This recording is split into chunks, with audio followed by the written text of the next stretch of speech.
या न्यूज बुलेटिनचे सहप्रायोजक आहेत गोकुळ.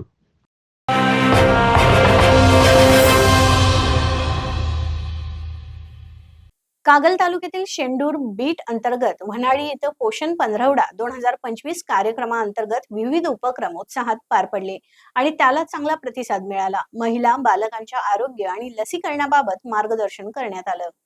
आयुष्यातील सुरुवातीचे 1000 दिवस मुलांमधील लठ्ठपणा कमी करण्याकरिता निरोगी जीवनशैली या विषयाबाबत अंगणवाडी स्तरावर गरोदर मातेचा आहार, लसीकरण, 0 ते 2 वर्षे वयोगटातील पालक आणि त्यांचे पालक त्यांच्यासाठी घरगुती परिसरातील वस्तूंपासून विविध खेळ कसे खेळावेत, मायेचा घास, टिकलीचा खेळ, मला खा, मला खाऊ नका, मोबाईल वापराचे मुलांच्या आरोग्यावर होणारे दुष्परिणाम इत्यादी माहिती देण्यात आली.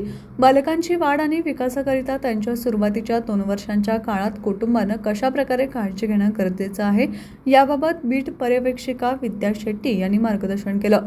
उपसरपंच ओंकार कोंदाडे यांनी अशा उपक्रमातून सेविका मदतनीस पालकांमध्ये अतिशय उत्तम बदल घडवत आहेत.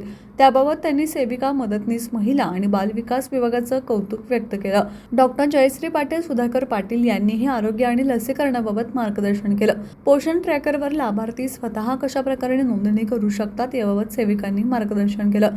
कार्यक्रमास वनाळीचे सरपंच दिलीप कडवे, मुख्याध्यापक, शिक्षक, सेविका, मदतनीस, माता आणि पिता, लहान मुले मुली आदी उपस्थित होते.